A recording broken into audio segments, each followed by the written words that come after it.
આ તહેવાર 14મી જાન્યુઆરીના રોજ ઉજવવામાં આવે છે. સૂર્ય આ દિવસે મકર રાશિમાં પ્રવેશે છે.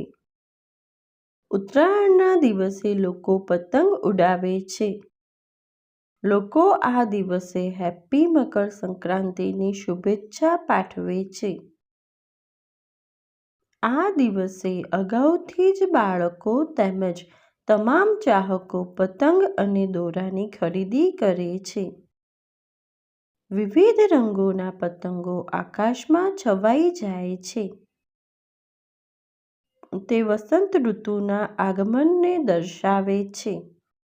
ઉત્તરાયણની મજા લંબાવવા માટે 15મી જાન્યુઆરીના દિવસે વાસી ઉત્તરાયણ ઉજવાય છે.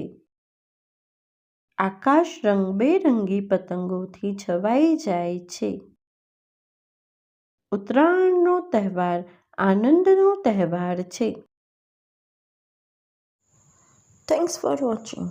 Do like, share and subscribe to my channel.